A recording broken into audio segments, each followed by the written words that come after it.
আসসালামু আলাইকুম এভরিওয়ান, কেমন আছেন সবাই? আশা করি সবাই অনেক ভালো আছেন। আমি আলহামদুলিল্লাহ আল্লাহর রহমতে ভালো আছি। তো আজকে আপনাদেরকে আমি একটা নিয়েছি নতুন রেসিপি, আর রেসিপির নাম হলো ড্রাগন রেসিপি। তো ড্রাগন রেসিপিটা হলো এমন একটা রেসিপি যে রেসিপি খাওয়া যাবে না কিন্তু ইউজ করা যাবে। তাহলে চলুন দেখা যাক কী রেসিপি। তো প্রথমে আমরা ড্রাগনটা কাটতে ফালা কইরা তারপর খাইয়ে লইয়ে এক পিসে রেখে দিয়েছিলাম, আর বাকি যে উচ্ছিষ্ট খোসা মশা ছিল সেগুলো দিয়ে রেসিপিটা তৈরি হবে।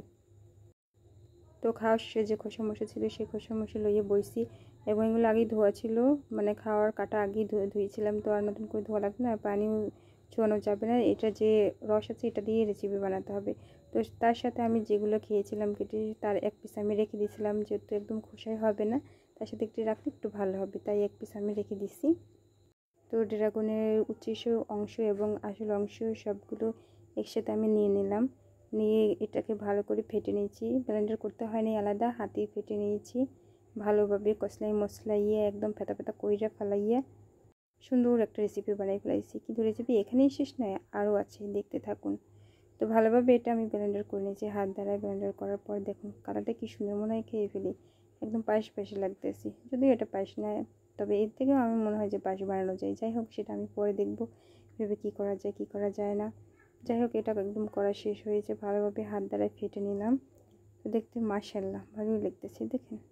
তারপর আমি যেটা করলাম, এগুলো আমি একটা কাপড় নিয়ে নিলাম, এবং কাপড় নিয়ে ভালোভাবে এটা চাপার পর দেখা যায় অনেক রস বেরিয়েছে। তো মাশাআল্লাহ অনেকখানি রস বেরিয়েছে, এতখানি রস বেরোবে আমি কল্পনাও করিনি। যাই হোক, বেশি করে রেসিপি বানানো যাবে তাহলে। আর দেখতে এত সুন্দর লাগছে, মনে হচ্ছে যে রুহ আফজার শরবত। আমি তো মন চাচ্ছে জেনে করলে এখনই খেয়ে ফেলি। যাই হোক, এটা তো ছানা গোটা করেছি অনেক, এটা তো খাওয়া যাবেই না। তো ড্রাগন দিয়ে শরবত বানিয়ে খাওয়া যায়। আমি এর আগে একটা দিছি, ভালো করে ওটা ভিডিও করা হয়নি, তো দিতে পারিনি। পরবর্তীতে আপনাদের ওই ভিডিও আবার দেখাবো যে কীভাবে শরবত বানিয়ে খাওয়া যায়। যাই হোক, তারপর আমি নিয়ে নিলাম একটা ডাইলের চামচ। আর এটা হলো আমার মায়ের ডাইলের চামচ, ডাইলের চামচ মায়ের। তো এটা যদি ব্যবহার করি মা তো দেখলে আমার এটা দিয়ে মাথা পাচ্ছে একটা দেবে বাড়ি। তারপরে কী করলাম, ফুডরা ডো আমি এটা ঢাইলে নিলাম। কিন্তু কথা হলো, এটা যে নিয়ে নিলাম এটা তো গ্যাসের উপর রাখলে বলকাই পড়তে থাকবে, আর আমি দিশা মিশে না পাই হালাই তুই দৌড়মো, তার থেকে অনেকটা পাতিল নিয়ে নিই। তো ছোটো একটা পাতিল নিয়ে নিলাম, এবং ওই পাতিলে ঢেলে দেখলাম যে না, এটাই হবে, সুন্দরভাবে নাড়াচাড়া করা যাবে। এদিকে তো বারবার তাকে মা তো রান্না করে, এই ফাঁকিটা করতে হবে, আর এইগুলো যদি দেখে তাহলে তো আকাম কুকুমের শেষ নেই, আর সব ভান্ডার পাড়ি ফেলাই তো আমার জন্য, আমাকে ধুইতে হয়, আমি তো কিচ্ছু করি না, ধুইও না। তো এবার আসি আসল রেসিপি নিয়ে। এবার আমি একটু মধু ঢেলে দিলাম, তবে আন্দাজে মধু ঢেলছি, কোনো পরিমাণ মতো নিয়ে নেই। আমার ডিব্বে যা ছিল খাইতে খাইতে শেষ করার পর যখন তলায় যেটুকু পড়েছিল সবটুকু কাঁচাই কুচাই দিয়ে দিলাম। তো এত কী করবো, আর এত খাওয়া যাবে না, তো সবটুকু কাঁচাই কুচাই একদম দিয়ে দিলাম। আর মধুটা খুবই উপকারী।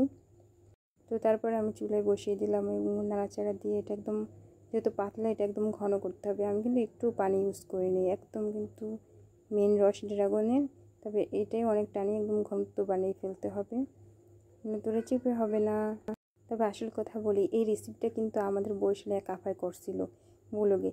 তো আমি সেটা দেখছি, দেখার পর আমি শিখে আমি ট্রাই করতেছি। তবে এটা ভাব না যে আমি তারে কপি করতেছি, হুবহু তারে আমি কপি করতেছি না, তারটা দেখে আমি শিখি আবার এটা বানাইছি, চেষ্টা করতেছি তার মতো করে। তার মতো হবে না, কিন্তু আমার মতো হবে।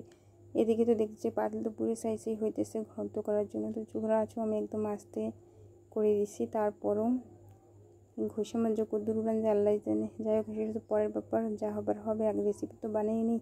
তো দেখেন আমার রেসিপি একদম হয়ে গেছে, একদম ঘন হয়ে গেছে। এগুলো একটু যথেষ্ট, এর থেকে বেশি করা যাবে না, তাহলে পাতিলের তলাই থাকবে না। তো এবার এসে আসল কাজে, এরপর দেখতে থাকবেন এর সাথে আমি আরও কী মশলা অ্যাড করি। তো প্রথমে যে মশলা অ্যাড করবো সেটা হলো তেল, নারকেল তেল, প্যারাশুট নারকেল তেল 1 চামচ তেল দিয়ে নিলাম প্রথমে। তো তারপর অ্যাড করলাম ভেসলিন, এখানে যে কোনো ভেসলিন অ্যাড করা যাবে। আমি 2টো ভেসলিন অ্যাড করছি, একটা অলিভ অয়েলের আর একটা পেট্রোলিয়াম জেলির ভেসলিন। তো এগুলো অ্যাড করার পর ভালোভাবে নাড়তে দেখবেন তলায় তো জমে যাচ্ছে ড্রাগনের রস রং, আর উপর তো তেল বের হয়ে যাচ্ছে। জানি না তার মতো হবে কি না, এটা জানি কেমন হচ্ছে। এদিকে তো পাতিল পুড়ে ছাই হয়ে যাইতেছে, আল্লাহ গো। আমার রেসিপি তৈরি, এবং কোড্ডায় ঢাইলে নিলাম সেই রেসিপি। এরপর বুঝতে পারছেন অবশ্যই যে এটা কিসের রেসিপি। এটা তো হলো শীতের জন্য লিপ জেল। তো শীতের জন্য এটা একটা ন্যাচারাল একদম বেস্ট একটা ঘরোয়া লিপ জেল তৈরি, সবাই ইউজ করতে পারেন, এবং ঠোঁটটাকে গোলাপি টুকটুকি করে নিতে পারেন। এটা 5 থেকে 6 মাস একদম সুন্দরভাবে থাকবে, আর আপনি ফ্রিজে ইউজ করে রাখতে পারেন ভালো রাখার জন্য। তো সবাই ভালো থাকবেন। আল্লাহ হাফেজ।